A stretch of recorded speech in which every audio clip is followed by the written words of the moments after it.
Elite is a word that gets thrown out a lot in terms of professional sports and the NFL in particular. The NFL is an incredibly demanding league just to make it there for coaches, players, executives, presumably anybody.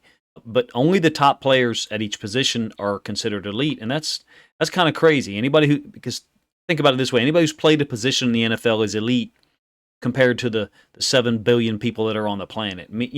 Any free safety that's on an NFL team is among the top 32, 64, or I guess 96 guys, if I did my math right, at that position theoretically, if you were just to extrapolate the number of players that there are, in the league at each position. One of the guys that I've always had a lot of respect for, and I've tried to have a healthy level of respect for anyone who's played in the NFL, is a guy who I saw play in high school and college personally, and it's Tavon Austin. He fits into the paradigm of guys that did not pan out in terms of where people thought his production level would be. There's guys who have disappointing careers because they showed certain attributes or skills in college, or maybe even with one NFL team early on in their career, but they never exploded in that way, or really, I guess I should say, they never became consistent enough to graduate from potential to being elite at the NFL level. Tavon Austin recently signed with the Bills. I think he's 32 years old. Bills have got multiple guys, young guys, at wide receiver in front of him, so this could be his last go-around. And it's still surprising for a lot of us how his career's turned out. If you saw him play for Dunbar High School in Baltimore, you would have thought the same thing that most of us did, which is that's a guy that's going to score 100-plus touchdowns in the NFL because he was born to score touchdowns, period. He was. He finished high school at Dunbar, just for those of you that might be interested or don't know. Dunbar is one of the most prestigious small high schools in terms of athletic accomplishments. They were actually considered a private school at one point in terms of not being allowed to compete in the Maryland Public School Athletic Association, along with other schools in Baltimore.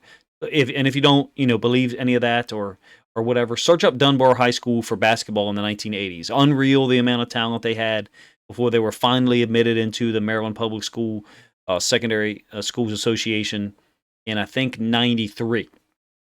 And I have a side story about that later that maybe I'll cover. Anyway, Austin finished his career almost 8,000 career rushing yards, which is the state of Maryland's career rushing record. He's a running back. 2,600 yards in his senior year alone. I'm going to let some of these plays run, he's got Maryland's career rushing record. Scored 120 touchdowns in high school, most of which on the ground. But he returned kicks. He once won a state title on a 2-point conversion play with 2 seconds left on a run play.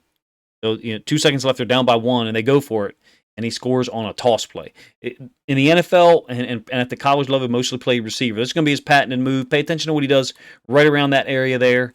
Just gives the guy an outside move. I believe this is filmed from 2019, maybe 2018.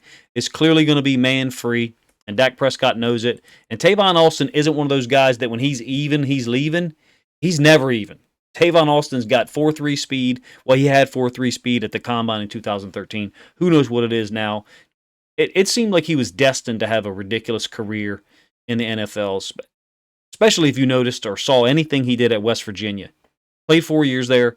The last 2 years were the ones. This is a pre-snap tell, by the way, for the quarterback that you're getting.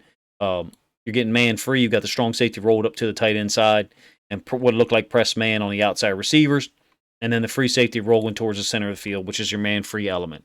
In any case, Tavon Austin's last 2 years at West Virginia, total 244 catches, over 900 rushing yards combined in 2011-2012. And those numbers just never translated in the NFL, or they never reached those heights, obviously. Now, this is 2021 film here, him with the Jags. Trevor Lawrence going to find him on a touchdown. Basically the same move. He's going to give this guy essentially the same move he just gave the guy for the Giants in like 2018, 2019. Little outside jab step, a little stab outside, and then bring. It's not, I'm not saying it's a great route, but anyway, his speed is good enough to win on the outside, and he has in the NFL. Do I think he's going to make the Bills roster? I don't know. I know that he's had productive seasons in the NFL. His third year with the Rams, the St. Louis Rams, at that point, he had 52 catches and 5 touchdowns. And while also rushing 52 times and averaging 8.3 yards per carry on the ground. That's a huge number. His fourth season, 2016, not nearly as impactful. Here he is on the outside again against the 49ers last year. He's going to bring this route back all the way across field. Essentially, it's a clear out route on the front side and a backside flood concept. Some people just call it an over route. That's fine too. Fourth season, 2016, not nearly as impactful. That's where the career started to go downhill in terms of production and impact. He did have like 108 targets, but he only had 58 catches and only produced 3 touchdowns. And his yards per carry on the ground dropped to 5.7. Still good. And there's some big plays that I could have included in this film study, to be honest with you. I do like this. I think he's a savvy receiver at this point. He doesn't just run this full speed. I mean, he does run full speed initially, but he gears down here because he understands that there's going to be people in the window of Trevor Lawrence. So he actually gears this down to kind of sit in this open space. So you're looking at someone, if you ask me, who even at 32, he has the savvy and the experience to play receiver and to understand where to fit, whether he's playing outside or in the slot. And then someone who could carry the ball. And some of you might not like this, but I personally believe that he's never really been utilized properly. And the Jags were a shit show in 2021. I was glad to see him get the opportunity last year. I figured it'd be his last. This is against the Titans. They're going to be playing a little bit of off coverage here with the corner up top. And he's going to run a little out route. It's just a beautiful catch. He's got great hands.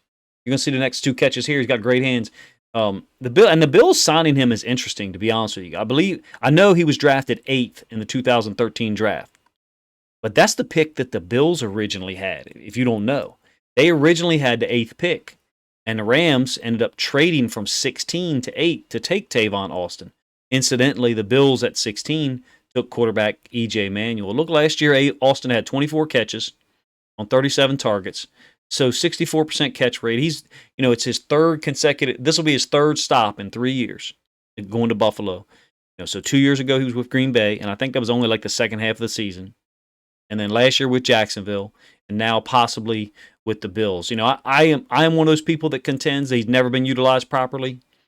He's a freak running back. Am I saying he should be a 20 carry a guy in the NFL? No. But I'm saying that if he was with the right coaching staff, there's no argument he can't contribute on the ground. You just look at his rushing stats. You just look at it. Look at his rushing stats for his career, 6.8 yards per carry. Another great catch, diving catch. I'll pause it so you can see it.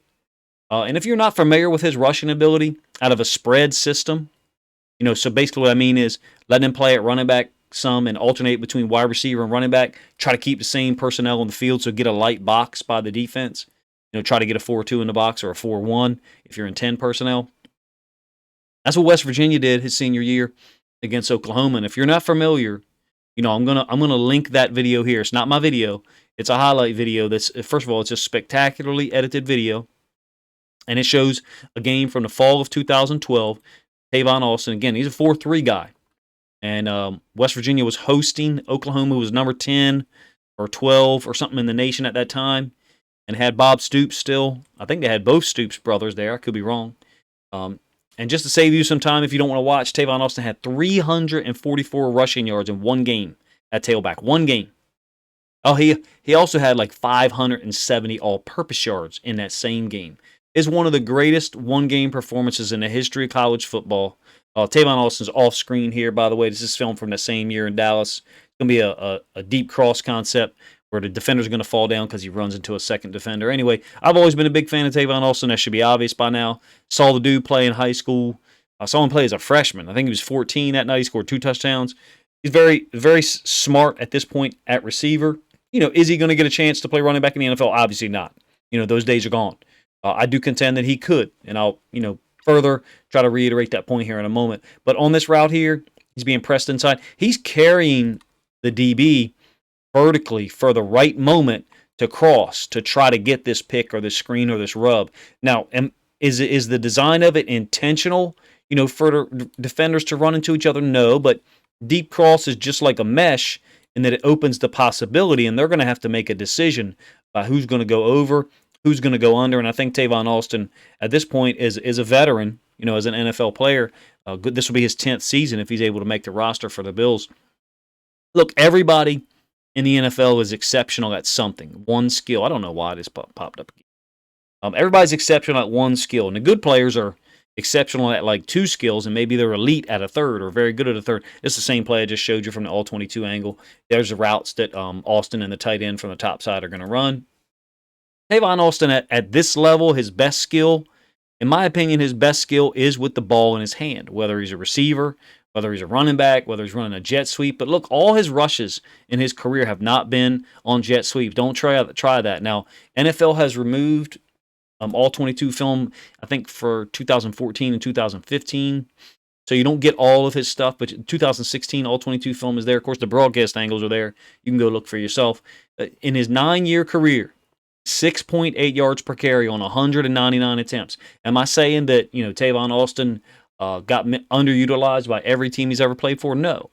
Way smarter coaches than me have chosen to use him in a particular way. I do think that at some point, well, let me put it to you this way. If he was drafted now, I think it's possible he ends up on an Andy Reid or a Kyle Shanahan or a Mike McDaniel team, someone who's willing to use spread concepts and mix in a 175-pound running back, because that's what he would be, and mix him in at receiver or running back. Now I'll mention this name and people aren't going to like it because the comparison is not accurate in terms of body size and stuff like that. But Deebo Samuel's used as a receiver one play, and then the next play as a running back with no personnel substitution by the offense. That's the key. If you go back and watch that highlight that I referenced against Oklahoma in his senior year at West Virginia 2012, they didn't sub at all. They kept Austin on the field and they went empty, and then he'd be in the backfield. So there were like 10 personnel basically with Tavon Austin being the running back, forcing Oklahoma into their dime package, basically,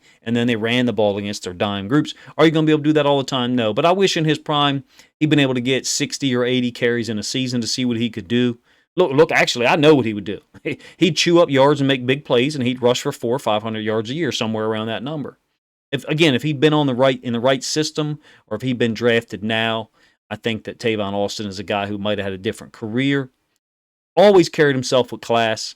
I saw him walk off the field one night as a junior, and some of the things that was said to him was pretty ridiculous by adults, and it was all Baltimore people.